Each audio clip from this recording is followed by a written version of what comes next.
All right. Welcome to Behind Enemy Lines. Let's see. We're only 4 minutes late, so that's pretty good. We got a really cool show tonight. We have a hero on, one of many heroes from the right, the patriotic side. So we have Dr. Kurt Moore. Kirk Moore. He for those of you probably heard about Pam Bondi recently dropping the charges that he could have been in political prison just like the rest of the J6ers and stuff under the the Biden administration. And so he was, I guess, charged with giving parents and their children the opportunity to take the COVID shot if they want or if they don't want, right? And being from Illinois, we were under communist control here, right? Cards were required to go to restaurants. We're going to talk a little bit about that. So I'm very proud to have him on the show and honored that he's on the show. And it had to be very stressful going through the court hearing and all the money associated with that, and then hearing about the potential prison sentence. So the man is definitely a hero, and we're honored to have him on. Before he jumps on, I want to give a little background stuff on some of the stuff that occurred here in Illinois. I fought, 4 years ago. My twins just graduated high school. I fought against the porn, the drag queens. I got involved first because of the forced masking. I was very confrontational with the school board. So confrontational that in one of the school board meetings, they had two law enforcements with riot gear and FBI agents. I was later put on a terrorist watch list.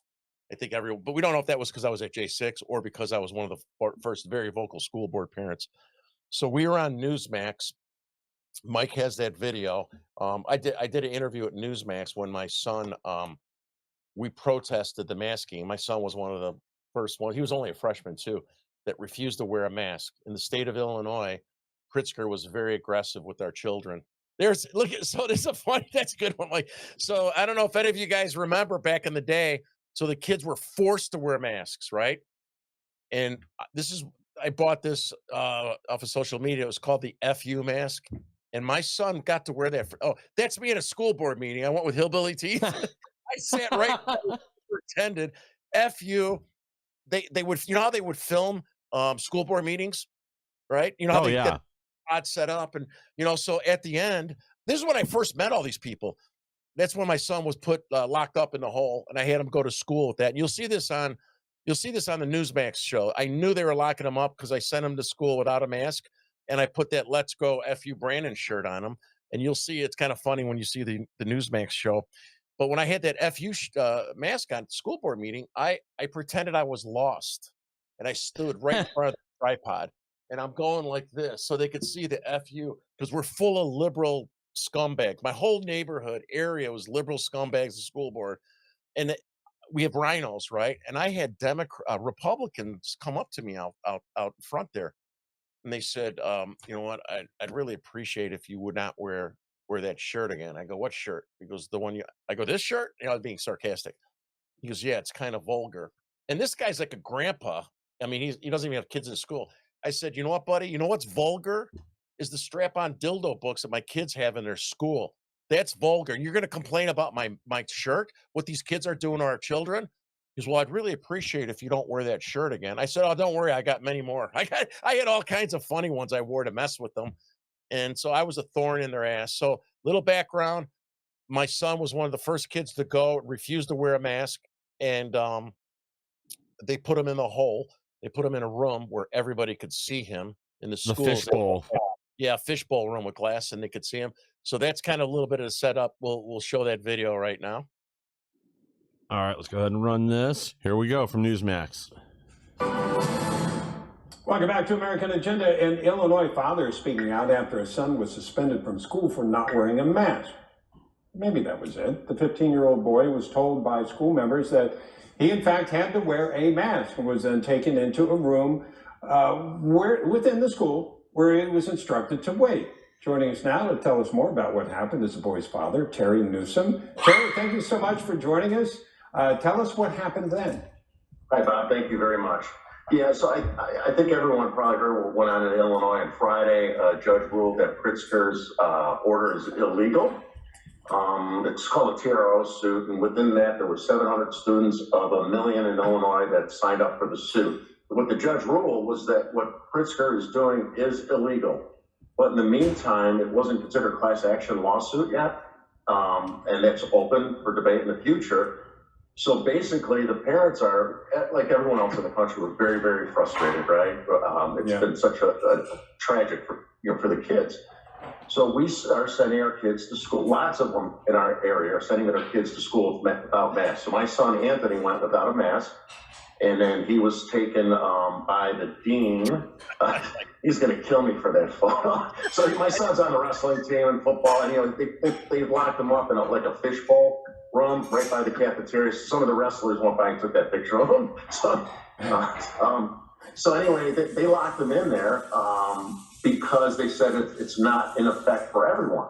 And that is in fact true. But, from the ruling, from the judge here, our school likes to be very big in inclusivity, and so do the parents, right? So if this was ruled, the court finds the plaintiffs have protectable interests not to be subjected to any mandates by the governor.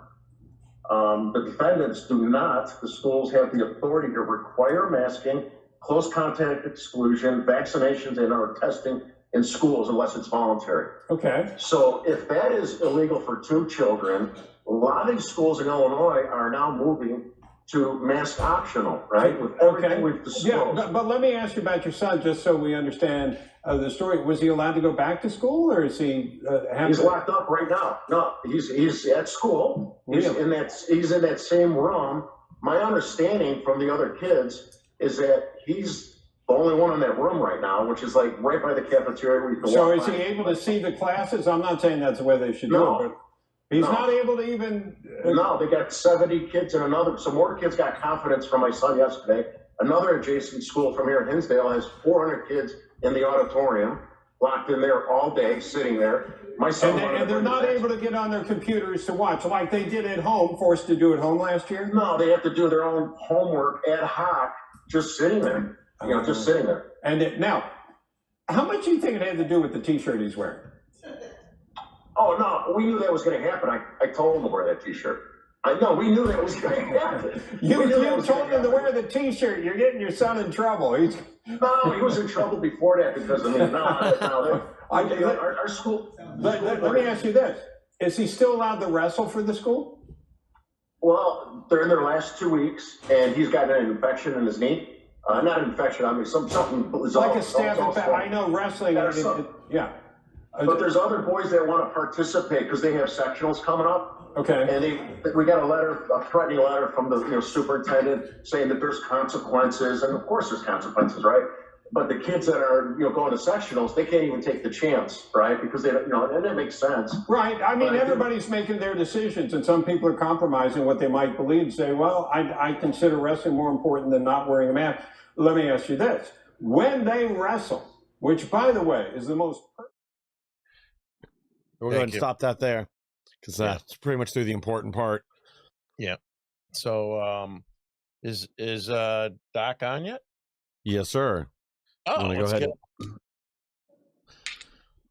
Hey, Doc. I hope you like that. So I'm like, you guys were making me laugh. That was funny. yeah. Thank you. I'm glad you're not like a real serious doctor. Your son was just like mine. I think my son would have worn your T-shirt instead of the "Let's Go Brandon" shirt. Yeah. Well, that's good. It's because you're teaching them correctly. That's right. Sometimes a little civil disobedience is in order. You know what's funny with that video? So like I was on Newsmax first because of fighting the porn and stuff, right? So I said, "Oh, we lost Doc." There. No, I'm still here. And so. Hey, I'm going to introduce you to my son real quick here. Okay. So. Hey, I hope he was defending Dad when all this crazy. Hey, how are you? Yeah. How's it going? Hey, kid, how's it going? Yeah. You gave a great speech. I saw you talking too. So you were out there fighting for your dad too. Yeah, I was. That's good. We need more young men like you because they're trying to brainwash you guys. So yeah, well, he's not going to be brainwashed. Dad's not going to let that happen, and he's not going to let that happen. He actually, he spent a year over in Switzerland trying to avoid the mask stuff and mandate stuff here, and made some really good friends, and kind of like figured out how to fight against the Nazi. Wear your papers. Yeah, So, right. Yeah. You know what's what caught me off guard in that interview is that when I sent the producers that I interviewed before with, I said, "My poor son, he's traumatized, all this stuff," right? Well, I accidentally he wasn't really traumatized, but I was playing it off, right? And I didn't know he had that double bicep. I sent it on accident, and I was like almost floored. I'm like, how am I going to say my son's traumatized when he's doing a double bicep? I was like, oh no, it kind of ruined the whole tone of my my theme there. But thank you so much for being on. Thank you for everything you do. You are a hero, right? And you were targeted by the government, and I know they had to be scary going through that, and then especially having to wait and hope that Bondi did the right thing for you. So I'm very honored to have you on the show, and want to I'm hear. honored. I'm honored. I'm honored that you guys have me. So the honor's mine. I appreciate it. Thanks, So, guys. want to hear, your story. I mean, I did a little brief, didn't do any justice, but I want to, share with the audience your story and how you gave parents the choice, which I think they should have the choice. I think there's nothing wrong with the choice, and I think as we go back and fast forward, we were right, right? We were right about the masking, about the COVID. Well, I have stage 4 prostate and stage 3 melanoma. I survived both so far. Not got no reoccurrence, but I'm still doing good. And I was going to University of Chicago in the middle of the COVID, and the oncologists tried to force me, not force me, but they tried to shame me in taking the COVID, the vax before because they had it early, right? And you know what? I thank God I'm a hard-headed dago because I kept fighting him.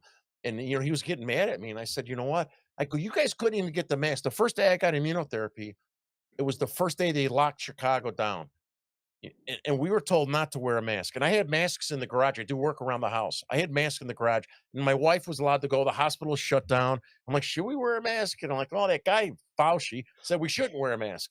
So I didn't wear a mask. Then I'm sitting there with the IV, and I'm like, I'm all scared because the first patient in Chicago died the night before, right? So honestly, I was scared to death. I really was. I'm like, well, what if it's like floating around here? If at least I have a mask on, I won't itch my face.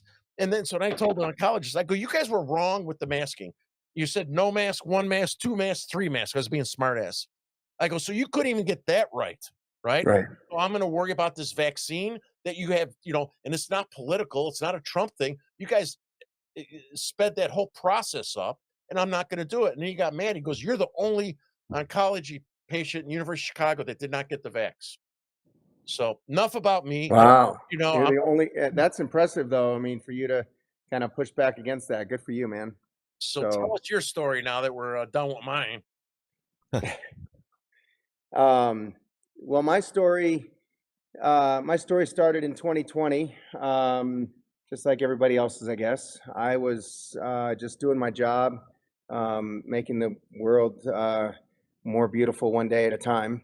And I just was worried about what was going on. I didn't know. I hadn't studied anything. I'm just hearing the reports. I don't watch the news, but just on online through podcasts like your guys' podcast and everything, and just kind of following things. And everybody was it was all about fear, and it was all about watch out, what's going on. Look at what's going on in Wuhan, and now it's over here, and that's in Italy, and that's in Spain, and we're shutting things down. We're doing this. And so I'm raising my 2 kids by myself, and so I was like, I got 2 teenage kids. I can't afford to bring this home.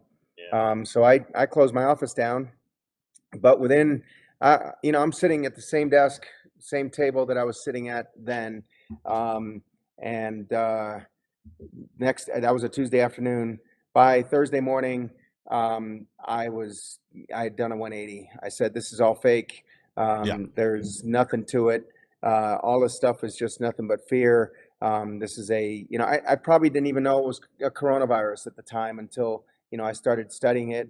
I found some studies. I found some, I found some information about coronaviruses and realized, hey, yeah, I'm a doc, but, I'm a plastic surgeon. I don't, I don't necessarily know everything that's out there in microbiology. I actually hate microbiology. I hated it when I was in medical school, and never was going to go into internal medicine or infectious disease. And so, but I kind of boned up on it and studied and read all the articles that I could, and realized that, man, this is just nothing. Hindsight's 2020, and people don't realize this, but there were there were a total of 44 cases of quote unquote confirmed COVID. I don't know how they confirmed it because they didn't even have an approved test by the middle of February. But True. by the end of January, they had supposedly 44 confirmed cases of COVID, and there was only one death, one. And yet I mean, again, this is 2020. I didn't have this information then, but like you're saying, we were right. We were right. 44 cases, one death, and they still managed to figure out that this was kind of like the beginnings of a pandemic. The World Health Organization had already started kind of making these claims and and moving towards their fake announcement, which is PHEIC, the public health emergency of international concern. I think it's kind of funny that when you sound a lot of these things out like fake PHEIC, it just sounds exactly like the word fake, because that's exactly what it was. Yeah. Sorry. Do you remember the heat maps they had? Like Yeah. the bubbles. And I'm sitting there, not a scientist, Southside Chicago, Dago, and I'm sitting there like, okay, when the flu comes and we hear about it, they never ever showed us when we have a flu outbreak, right? I bet you those heat maps are identical to the ones that they're showing us, but they never did it before. So it's Right. scaring the hell out of the people. I'm sitting there thinking, Right. I told my wife, I go, I bet you that happens every season with the flu, but they never show us that. Right. Yeah, because it's normal, and that's kind of been my thing this whole time. I remember making bat soup jokes back in January before anybody took this thing seriously, and it was like overnight it exploded, and a lot of people really were scared because, to your point, you mentioned Italy. We saw these videos rolling in where Italy's medical systems is totally overwhelmed. There were videos coming out of China, people dropping dead in the street that we later found out were fake. But yeah, I don't really blame anybody that freaked out during the 2 weeks to stop the spread and wore the mask or whatever.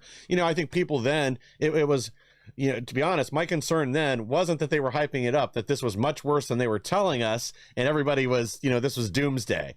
It turned out to be very much the opposite. But yeah, this was clearly a plan. I think about the end of that 2 weeks is when me and a lot of other, a lot of us probably started to realize that this was a scam, that this was an operation, that this wasn't about public health or anything else. It was about a combination of wanting to take medical control over everybody. They wanted vaccine passports. They wanted a worldwide system to give them better control and leverage over all of us. And it was about taking the 2020 election. They needed a reason for mass mail-in ballots, and this was it.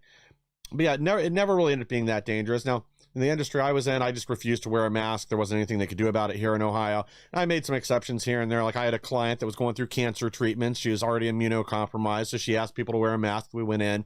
But otherwise, yeah, I mean, it's interesting today. We still see people wearing masks. If you go out to a grocery store or whatever, you're going to run into one of these wing nuts. But it isn't about protecting themselves from anything now. It's just about virtue signaling. So it really is. That's kind of funny. I went to Washington D.C. last weekend. Took my son and my fiance with me, and so Elaine and I were sitting in the seats in front. My son was in the seat behind us, and right next to him was a guy wearing a mask. And so Elena leaned over to me and goes, "Hey," and kind of leaned in between the seats to back to and talking to my son. Goes, "Hey, Michael, did you get your booster?" So I mean, it's just kind of like at some point you've got to make fun of it, and I'm getting to the point where I'm just going to start making fun of people that are that stupid. Right. And they deserve it's been 5 years, folks, 5 years. Okay, and if you really think that you're alive because you were wearing a mask, then you deserve to be made fun of. Doc, I had COVID 3 times, and I was like high risk from the beginning. I had COVID 3 times, and it was like a flu. Nothing like, oh my God, I'm gonna die or anything. I mean, nothing different than having the flu. I do admit I was scared to death the first time I got it, right? Because they put the fear in you. Yeah. And then I can't tell you how many times I was on the way to University of Chicago. I'm like, because they're pressuring me. I'm like, all right, I'm going to get the vax. I'm going to get it. And then I changed my mind. I don't know. I don't know how I did it, but Yeah, you wouldn't be alive right now if you had cancer already twice, and you'd taken the vax. You'd be 6 feet under. Yeah, I mean, to your point, we have a story breaking today about a nurse coming forward discussing the 5,000% increase in fetal deaths that she believes is attributed to the COVID vaccines. wow. Yeah, I haven't seen that study. I did see the one where, or not the study, but I did see where the mRNA shots that RFK has pulled back on all of the kind of the $500 million that's been promised through BARDA for, all the new mRNA technology that's coming out saying that it's, the science doesn't support it. That's a huge step in the right direction.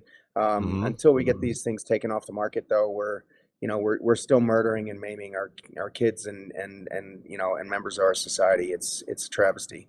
Yeah. How could so you're a plastic surgeon, right? So could you explain, from being, and you're a doctor. So how did you go from, all these charges they had with respect to the COVID cards and the saline Well, yeah. So to yeah. I'll go back, just take a step back. So the three things for me that were huge red flags that really kind of raised my, just tentacles, my ears, got me, just kind of like, woo, what's going on? First thing was, hey, there's no treatment. Okay. And I'm like, that is not part of medicine. There's always something that we do. We always want to intervene. So when you have, ass wipes like Fauci and Birx, sitting in their, ivory towers in Atlanta, Georgia, who have never taken care of a patient in their lives, telling the people that are on the front lines, hey, don't treat people, just send them away, kick them out the door. They can't breathe, they can barely walk, and everything else. And they just, tell them then to go to the emergency room and then we'll take care of them then. We'll, put them on a ventilator, give them some remdesivir, put them 6 feet under, and then that's our treatment. And we got, 20% bonus. So that was the first thing. Second thing was when all 206 or 208 countries in this world did the exact same thing. Okay. Everybody's on the same page. Everybody's doing the same thing. Everybody's recommending the same lack of treatment, no treatment, and everything else. I mean, you can't even agree with your brother whether you want to have, baked potatoes or mashed potatoes or sweet potatoes for Thanksgiving. Right. And you've got 206, 208 countries, whatever, all agreeing to do the same thing. And then the third thing was, hey, we're not going to get back to normal until we put a needle in 5 or 8.4 billion people's arms. So I just, those three things just kind of like, so the start for me was I just started treating people. Okay. Like I said, I closed my office down and I just started treating people. So after that first 24, 36 hours, I got people calling me, texting me, knocking on my door. I got people going to my office, and I just started treating people. I had people on a group chat, local neighborhood group chat thing that were asking me questions. And I'm like, yeah, here, hydroxychloroquine, vitamin C, vitamin D, some zinc. And every single one of those people got better. All of them. Every one of them. Now, I had not one patient got worse. Matter of fact, most of them got better within hours. Doc, here in Chicago, it wasn't like you had to know a guy who knows a guy who knows a doctor that would do that type of treatment. It was like it was like. Well, that's the same thing here. Yeah. Same thing here. Nobody was treating anybody. That's why they're coming to me as a plastic surgeon. But you mentioned before, I'm a doctor first, okay? And not only that, I was a flight surgeon in the Navy. I moonlighted in emergency rooms for another 7 years after that. So I've seen plenty of primary care, kind of, acute ER type stuff. Granted, It was 25 years ago, but hey, it's not stuff that you necessarily forget. Maybe some protocols have changed, but you're still, one, you're still treating people. Two, you're compassionate and you're taking care of the patient that's in front of you. And you're going to do the best you can, even if you don't have all the answers, and you just tell them, hey, I don't know if this is going to work, but it's worked for the last 10 patients that I've taken care of. So let's try it out. And you have to adjust things, maybe a little bit higher dose of, hydroxychloroquine for this person, maybe a little more zinc for that one. Maybe the vitamin C was giving somebody the runs, whatever. You just, you make changes. And so then, and then I was okay. They launched the vaccine. I'm just telling everybody, don't take it. It's not good for you. It's experimental. All the studies that they had, all the animal studies, all the animals died either from the shot or from re-exposure to whatever they're trying to treat them with. So I'm happy, telling everybody don't take it. Then, even though it was the Trump vaccine and nobody's going to take the Trump vaccine when it's time for election time, as soon as they get inaugurated, and all of a sudden it's like the next best, it's the next best thing to sliced bread. So, and now we're just going to force everybody to get it. And we're getting, our patience is running thin. We're not going to tolerate people that don't get vaccinated. And so, at that point, I'm having, full on panic with, all of my patients that I just taken care of, all my current patients, my surgery patients, my staff, my family. And so I just, I signed up through the Utah Health Department to give vaccines, and people found me and got, either got a card without a vaccine or got a saline shot with their kids. So No, And what was two the, things. Go ahead. Sorry, go ahead, Terry. Well, yeah, two things here real quick then. So, yeah, I think that was the big one for me. When all of a sudden they started telling people don't take hydroxychloroquine or ivermectin, horse paste Joe and all that stuff, because we already knew in other countries like in India and numerous places in Africa, like places that already had a high normalized use of both drugs due to other infections, malaria and I don't remember what the other one is, some infection that can eat your eye from an insect, that they had very low. Onchocerciasis. Good job, because I definitely would not have remembered that word, but that's probably why I'm not a doctor. River blindness is the other one. Yeah, there you go. So river blindness. River blindness or onchocerciasis. Yes. Well, when we started having countries where this is normal, it's an over-the-counter product where they had really low rates of people both getting sick or people dying from it if they did get sick, and then India doing their protocol, sending these pills out to everybody, and then having the COVID rates drop. That was a big red flag for me. Both my parents, one of my brothers, have a medical background, and it was kind of the same thing. All of a sudden, they had red flags go up that this is a scam. This is about pushing this vaccine on as many people as possible. I had another point I was going to make, but now I've forgotten what it was, but hopefully it wasn't that important. All right, Terry, your turn. Yeah, I wanted to ask you, in Utah, right? What were the state restrictions? Like in Illinois, oh my God, it was like living in Russia or whatever. But what was the state guidelines they forced upon you and your patients? Is Utah a Republican or Democrat state? I thought it was Republican. Well, they claim that they're Republican, but most of the people in power right now are just rhinos. We didn't have it anywhere nearly as bad as what maybe some of the other places did, like you guys in Chicago and Illinois, New York, California, those kinds of places. But the Utah Health Department did shut us down for a bit. They did require masks for kind of public venues. I got kicked out of, I can't tell you how many stores because I just refused to wear it. I walked into Pep Boys, and there were two guys, both of them on the phone. One guy was standing at one counter with a big plexiglass with this tiny little opening at the bottom. Okay.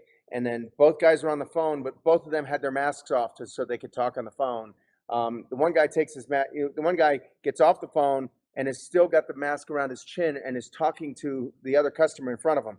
The other guy is still on the phone, mask off. I don't have my mask on. And then he sits there, and when he gets off the phone, he puts his mask on and says, "You can't come in here without a mask on." And I looked over at the two guys that were standing right next to me, and I just said, "Wait a minute. First of all, you guys, neither one of you had your mask on talking on the phone." And he goes, "Well, they can't understand me when I'm on the phone." "Well, I can't understand you either when you're trying to talk through your mask." "Well, I'm sorry, sir. We just can't take care of you." So I walked out. Never been back to Pep Boys again. Never will. Anyway, so we had stuff like that. I actually was, part of my whole shtick was I wanted these things changed. And so I found out some organizations that were helping, got involved with them. I went to our state capitol and testified in the House committee hearings and Senate committee hearings and got that law changed so that the Utah Health Department only had 30 days to institute a mask mandate. And then if they wanted to continue it after that, they had to get legislative approval. So, at first it was like, hey, we say that it has to be a mask. And so Salt Lake County, the Salt Lake County Health Department, or whatever, Salt Lake Health Council, whatever it was, they were much more, more liberal, kind of like shut us down more. The Utah County down in Provo, which is actually right around the corner from me, they were super conservative. They're like, no, we're not going to do it, not going to do it. They finally got enough pressure to where they kind of semi-instituted it, but it was never really enforced. And so outside of Salt Lake City, that some of the places are a lot more lenient. We did have a lawsuit here against one of the grocery store chains where the guy sued because they were violating his HIPAA rights, and he won. And so I don't know if he won any money, but he did win at least, from the standpoint of, privacy violations and, disclosing his medical records against his will. Yeah, I was at a store at my son, Anthony, when back then when he was like 15. They just graduated high school, my twins. And I had him come with, and I would tell him to wear a mask just so he wouldn't have the confrontation. I would not wear a mask. not, and I had like a couple times. I had one time this lady came and tapped me on the shoulder, and she goes, "Excuse me, sir." She didn't even work there. She goes, "You don't have your mask on." I said, "What?" I was like, she goes, "You don't have her mask on. I'll let you finish the sentence." I said, "Go yourself." She goes, "What?" I said, "Go yourself. Go pink yourself." And then we're walking, and then we go down the other aisle, and here comes two managers. Oh yeah. Yeah, they kicked me out. I'm like, I go, "Give me a break." And they're like, what are you teaching your son? I said, "Go blank yourself." What are you teaching your Yeah, son? and so The that's all we laughed. And then one last story, which is how ridiculous it is, and because Mike cut off the back end of that Newsmax story. So I had my boy girl twins, right? My daughter finished volleyball, and so the girls are out in volleyball, and they got to wear masks. My son started wrestling when the wrestling season started. oh god. And so it's like so dangerous. They had girls have, well, my son is out there wrestling. They're dripping and sweating on each other without a mask. Thank God, I mean, I'm not going to go back to the school and bitch and say, well, wait a minute. How come my daughter had to wear a mask and my son doesn't have to? Because I didn't want them to force the kids. But it's so Yeah. ridiculous. Girls are on a volleyball court. The boys are sweating and dripping on each other, but they don't have to wear a mask. They have to wear a mask into the wrestling room. And then they take it off to wrestle. I mean, that in itself shows how retarded it was. Well, Right. I really think one of the side effects of this whole vax was brainworms. I mean, nobody was thinking about any of this stuff, and like logic dictates, like you can't walk into a restaurant wearing a mask, and we sit down at the table, pull it off. Suddenly, then you're not going to catch COVID. That it only flies overhead. I mean, I literally saw a fist fight break out at Home Depot between two old ladies because one was wearing a mask and one wasn't. And luckily, there was an off-duty cop in line behind them because here in Ohio, they never had a mask mandate. They did it for the first 2 weeks to stop the spread when they sent everybody home from work. We were in an industry that we had to keep stay there. I used to run staffing companies. We had a lot of our clients were in an essential so-called essential industries. But no, it was just ridiculous. That's the problem with the level of hypocrisy when they're filling in, skate parks with sand, putting 2x4s over basketball hoops. You can't go. You remember the SWAT team that went there to arrest the scarecrow at the beach in California? I mean, this was just absolutely absurd stuff that we saw. And we were also, we're supposed to pretend this is normal. This is for our protection. And everybody knew it wasn't. I mean, that's one of the few good things to come out of COVID is I think it really did wake a lot of people up because of the draconian response. Yeah, Not enough. about how you got, There's still a lot of people out there. I just came back from California, and I would say at least 30% of the people there are still wearing masks. Yeah. I just mentioned that that couple that was sitting, or the guy that was sitting right next to my son, and then on the other side, I think was they were traveling. All three of them were traveling. All three of them had masks on, and it's just again. You got to wear a mask, 6 foot distancing, right? Yeah. What they call it, social social distancing. Or anti-social distancing. It's kind of like you have to be 6 feet apart, but then you can shove people in with a shoehorn into into an airplane sitting right next to each other. It's not like they kind of just put people in every other seat or whatever, where they every other seat or every other row. Airplanes still needed to make money, but you're just going to be torturing you with wearing a mask. Wearing a mask is like putting up a chain link fence to keep mosquitoes out of your yard. Okay. Yeah, doesn't work real well. It's just it doesn't do a lot of good. Yeah, we had different protocols for the kids that had vaxes and not, and social distancing and all that crazy, ridiculous stuff. So tell us, when you started giving your patients the freedom, right? And then you also had, so I guess there must have been some type of X card requirements for jobs and stuff like there was here. I'd like to hear your story about, how you got into that and trying to help people, give them the choice as well as parents for their children. And then who the hell told on you? Well, so that's what happened in April, May of 2021, when the mandates started coming out and people were going to be required to, kind of have their papers to, travel, to go to work. I mean, there were IT professionals that were 2,000 miles away from their federal government job that were required to get vaccinated, or they couldn't, hop on a computer, 2,000 miles away to work. So it started with the kids, started with schools and colleges. My daughter was hit by it. She was going to get ready to go to college, want to go to Arizona State, and they weren't going to let her in without a card. And it's just kind of like, so and I had multiple family members that were struggling with that. So that's when I took a stand and I signed up, became a vaccine clinic. Nobody came to me that wanted a vaccine. Everybody came to me that wanted the card without the shot. Right. And so the government making a claim that, I was keeping other people from getting the vaccine was completely fallacious. We just never had anybody come to me, and anyway. Yeah, And sorry to interrupt you. I had to seek out the doctor when I got COVID for the hydrochloroquine and stuff, right? It wasn't like, I had to seek him out and find him to get that right. myself. You know what I mean? So it was probably the same circumstances. Well, so for me, because I'd been treating people with COVID, I already had, a large group of patients. I'd already treated 800 to 1,000, 1,200 people, Sure. through 2020 up until, early 21. So I'm still treating people. But, a lot of them were coming to me in a panic. And, what am I going to do? My kids got to go back to school in the fall. They're going to have mandates. In Utah, they ended up not having mandates, but there were still some schools that, especially middle school, where 12 and over could get a shot, and 12 and over could have a shot, under 12 couldn't. And so some of the middle schools had mixed, so they were going to require people to wear masks who weren't vaccinated, or whatever. It was just, the whole thing was just silly. And the worst ones were, military getting kicked out. Yep. And then I had a half Great. dozen patients. I had a half dozen people that were going to get taken off the transplant list if they didn't get that's COVID right. vaccinated.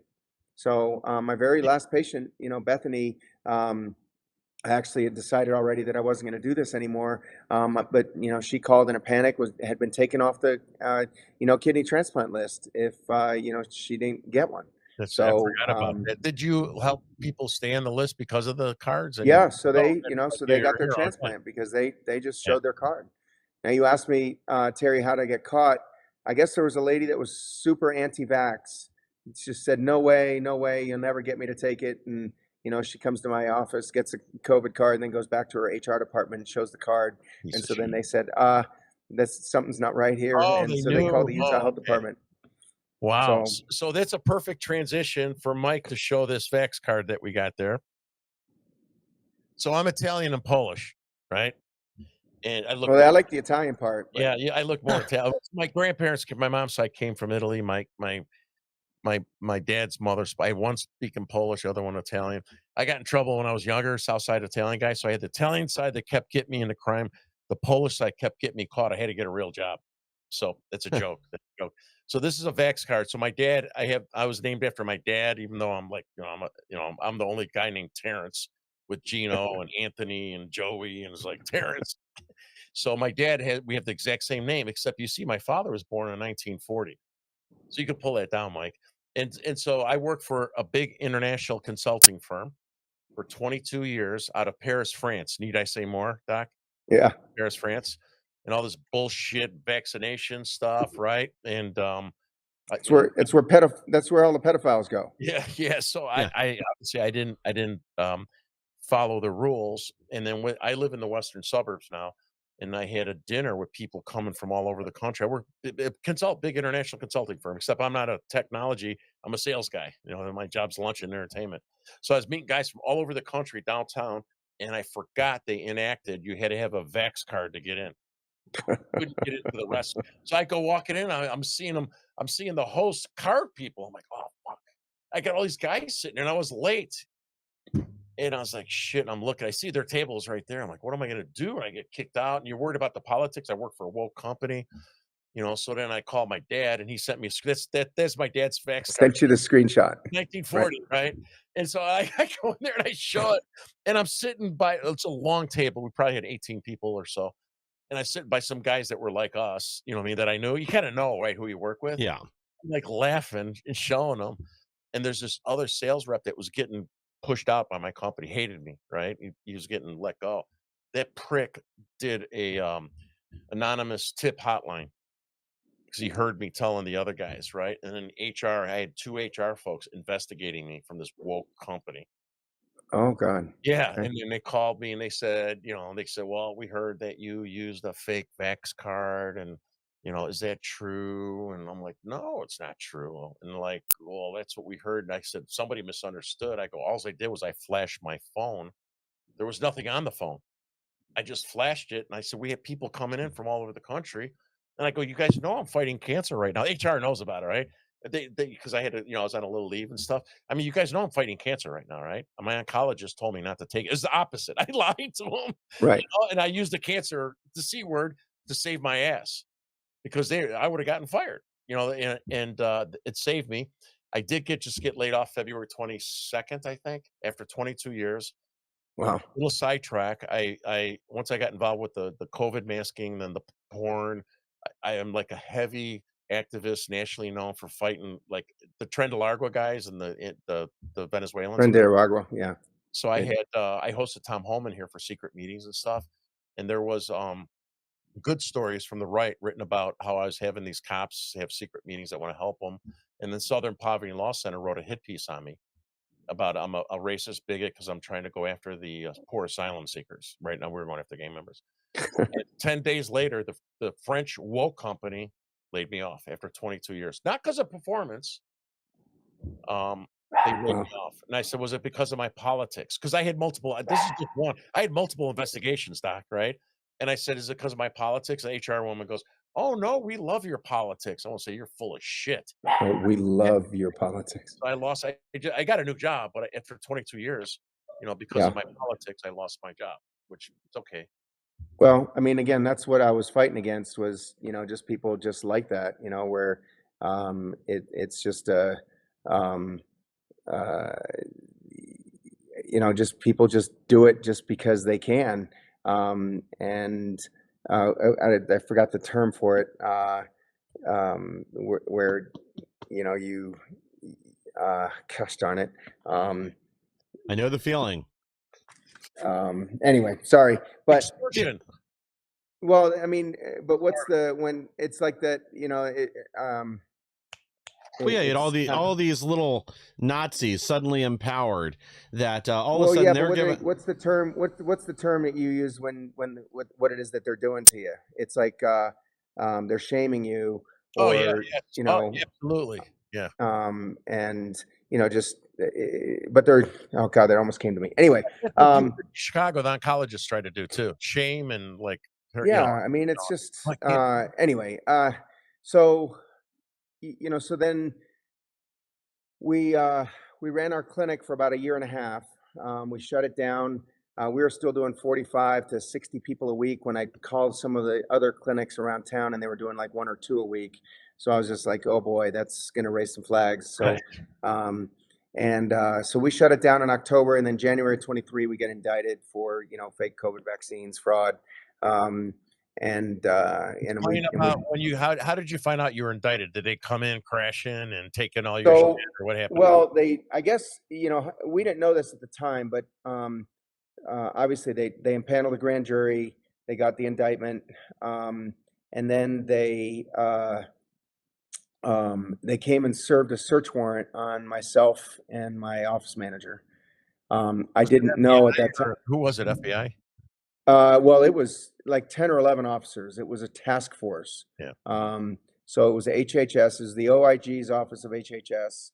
It was the FBI, and DHS, Department of Homeland Security.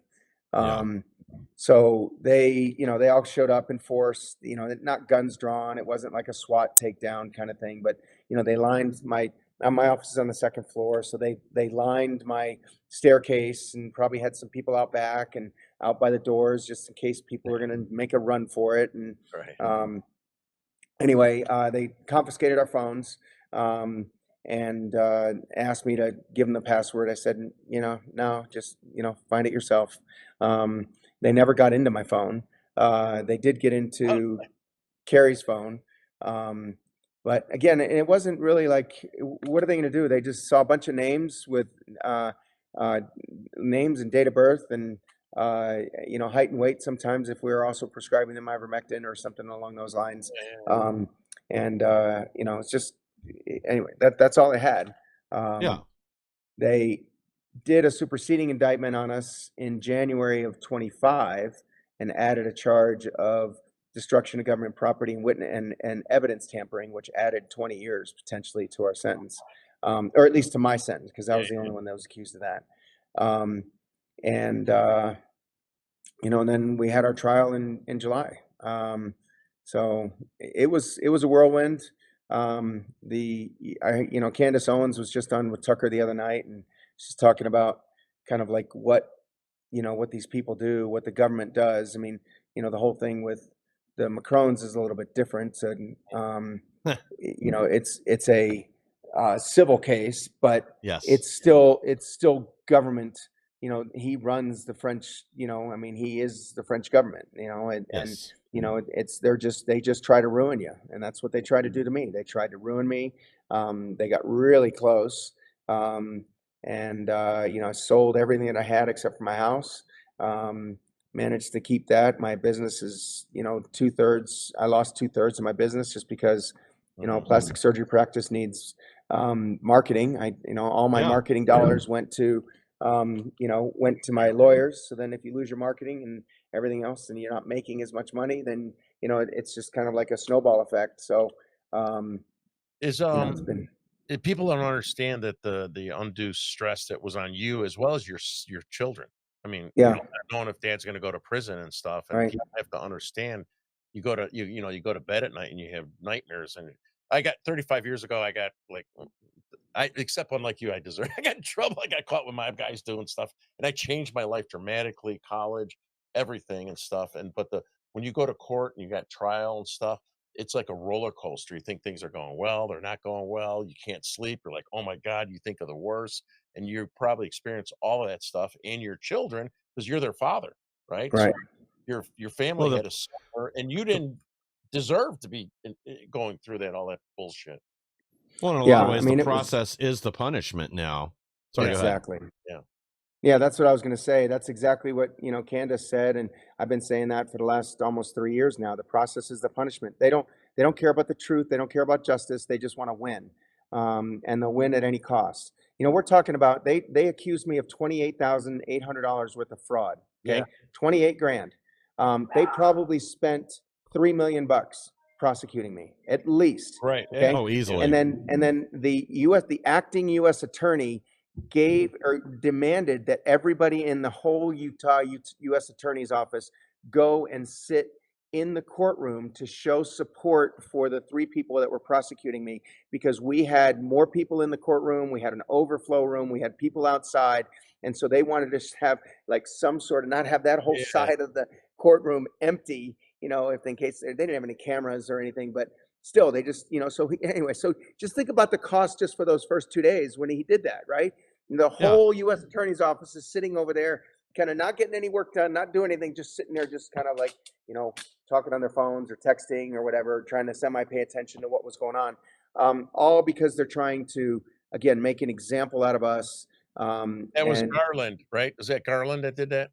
No. So it's the U.S. Attorney's Office in Utah. Oh, His okay. name was Philip John Vitti or something like that. He was just the acting U.S. attorney because Trina Higgins, who was the previous attorney appointed by Biden, got fired. She showed up for work one day and her login was canceled, and so she just turned around and looked at the office. I guess that means I'm fired. And she turned around and walked out.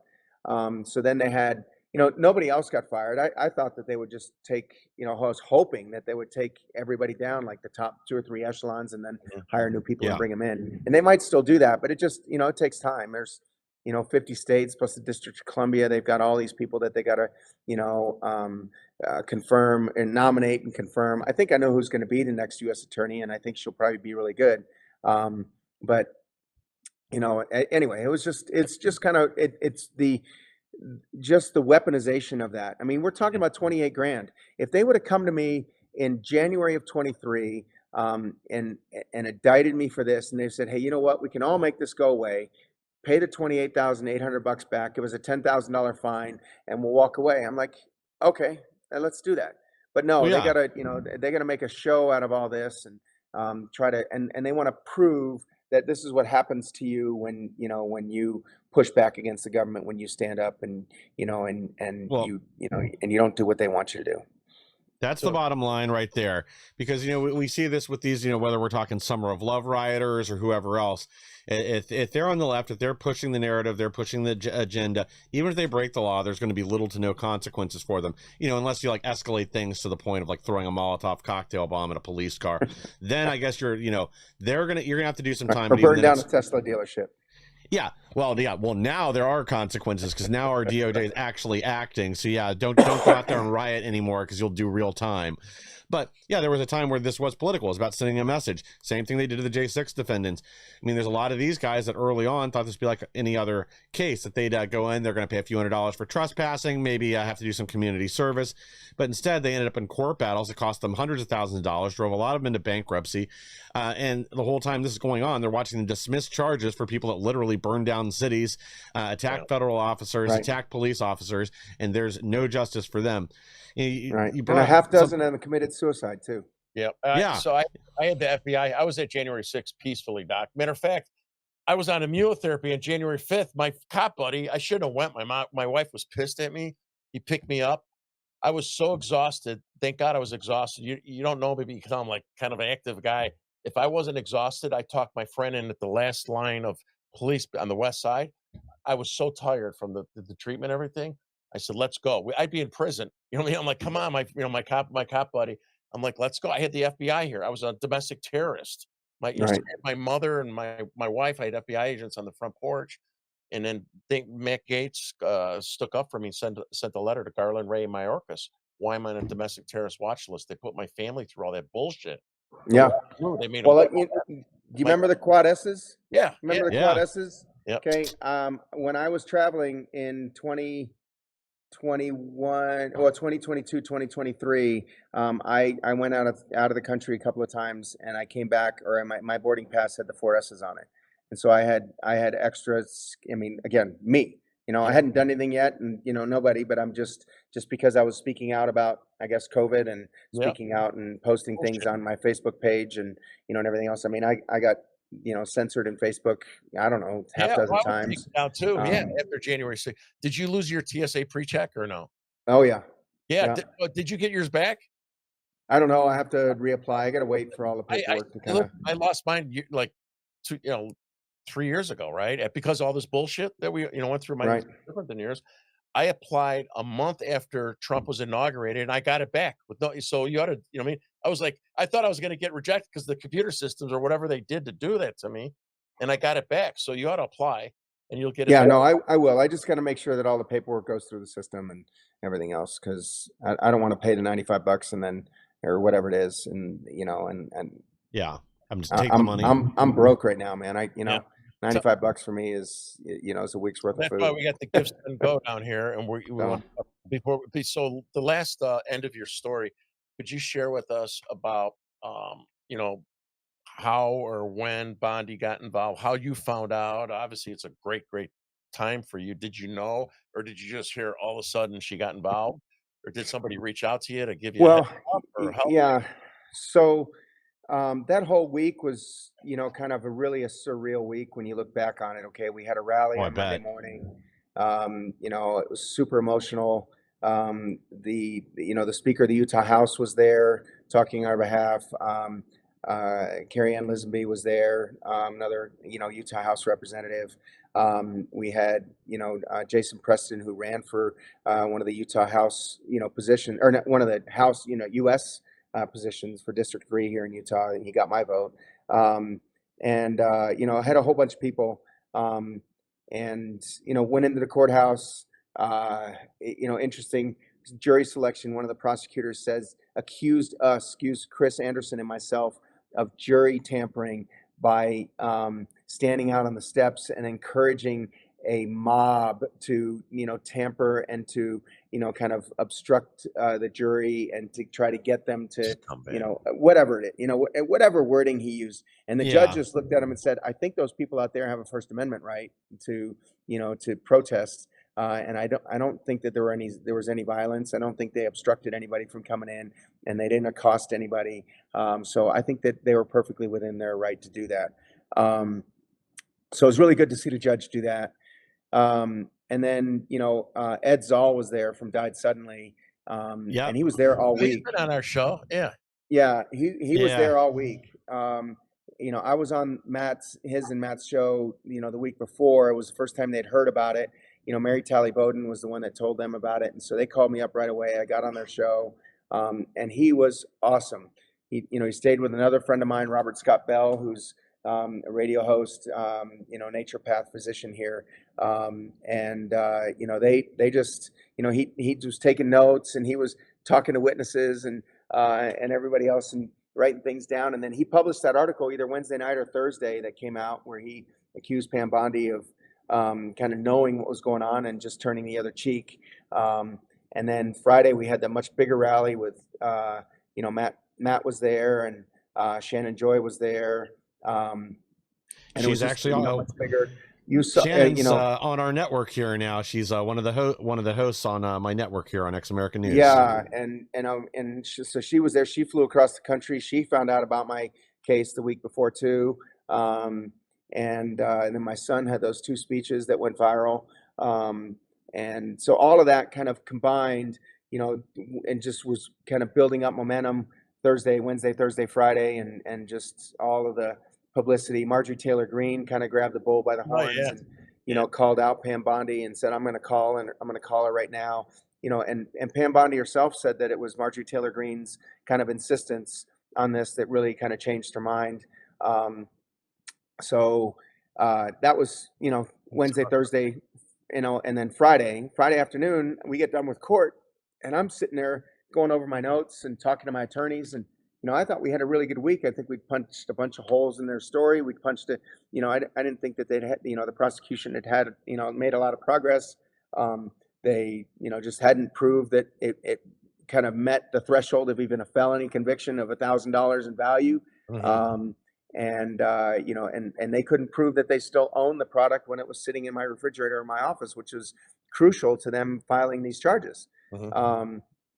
But you know, I'm sitting there and I'm going over my notes, and I'm sitting here at the same table, and I'm sitting outside on my deck, and I didn't go to bed until 1 o'clock in the morning.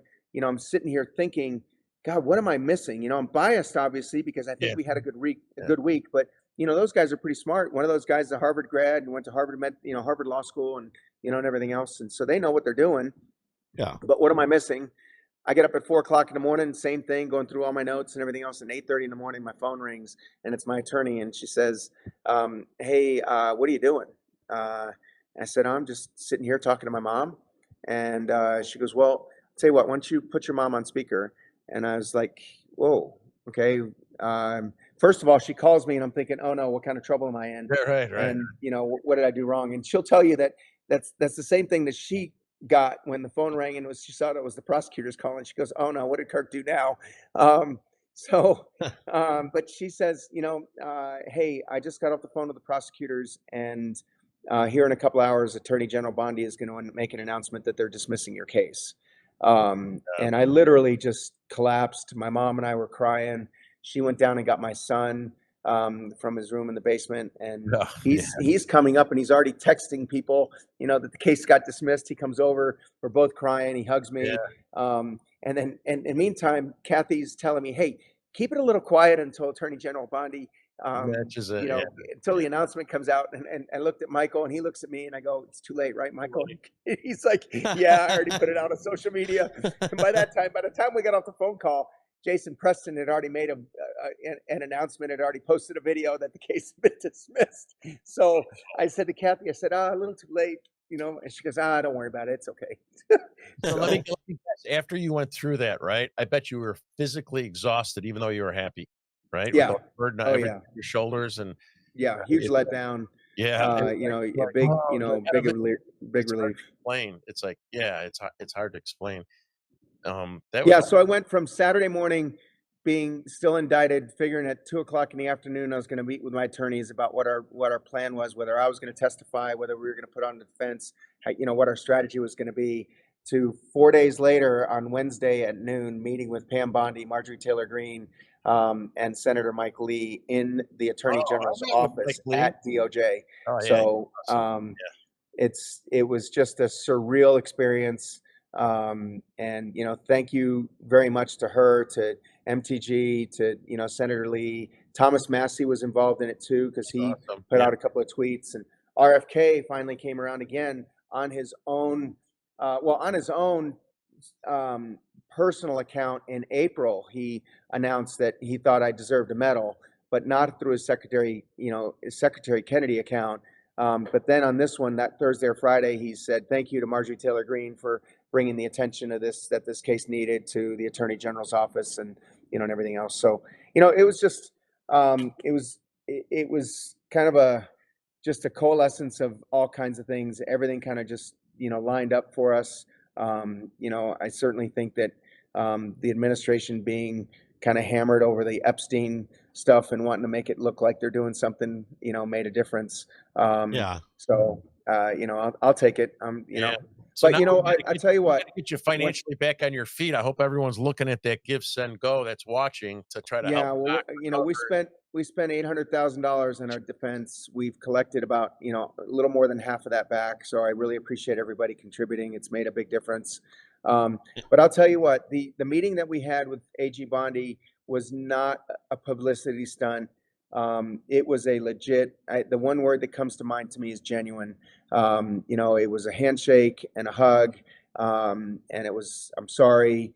I'm glad we got you, out, and I'm glad we, took care of this the way we did. And, just, good luck to you.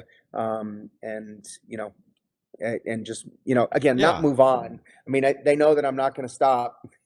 Yeah. My goal is to get these mRNA shots off the market and Mhm. stop killing and maiming our society and killing people. And I think we'll get there. But that's the one word that, like I said, the one word I had was genuine. It wasn't contrived. It wasn't like it felt really good. So just in case we happen to have people from Utah, what city do you live in your practices in? And I didn't get, sorry, I didn't get a chance to look up what kind of plastic surgeon you are. Knowing from experience, I know you don't do hair grafts. So But, I actually do hair grafts. do you? I don't do them that much. I Look at not this. for me. Hey, I would look like Um, Telly Savalas. I had the same guy that did Matthew McConaughey's. I swear to God, I'm not going to say his name because I'm not supposed to say that. But Yeah. I had it. My friends in between my cancer treatments, my friends pay. It was cost a lot of money. Yeah, it is expensive. And I like to look like Elvis now. So, But yeah, I mean, I mainly do breast augmentations, tummy tucks, body procedures. I used to do a lot more hair grafts than what I have. Like I said, I had to cut back on all my marketing, so it's that kind of fell off a little bit. My practice is in kind of the Sandy Midvale area of suburb of Salt Lake City.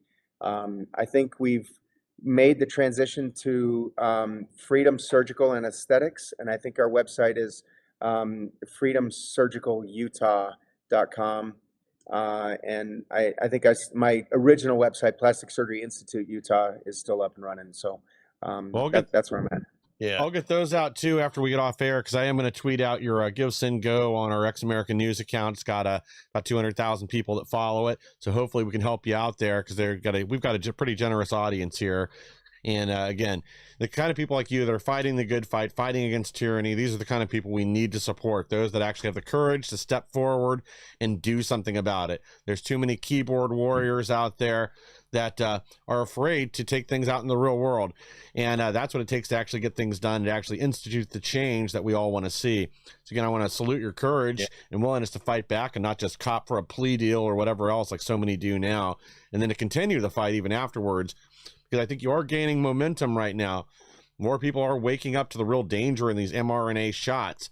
And, now that Kennedy's starting to release some of this information, and others are able to come forward and talk without being censored and thrown off social media platforms.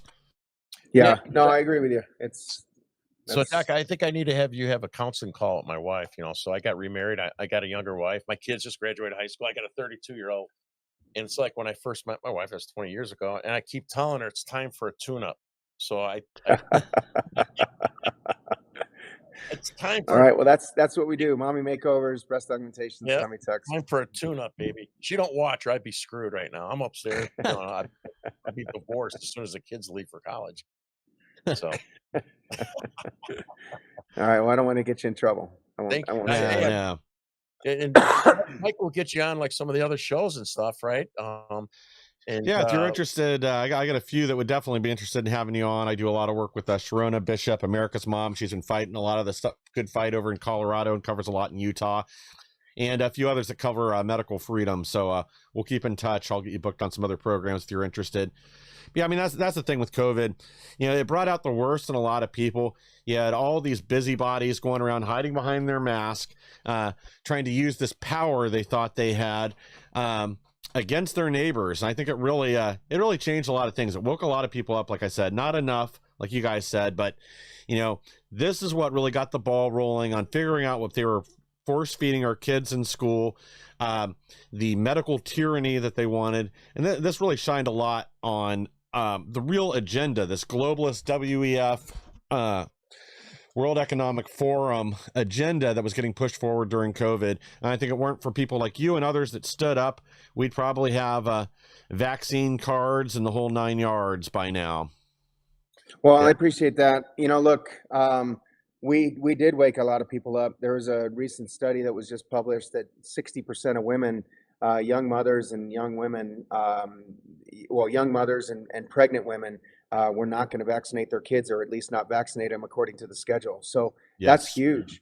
You know, 6 years ago, 5, 6, 10 years ago, that number was in the single digits, low single digits. So it's, you know, it has done a lot to wake people up. And we just need to keep pushing back. You know, look, my words of wisdom to everybody are, nobody looks out for you like you.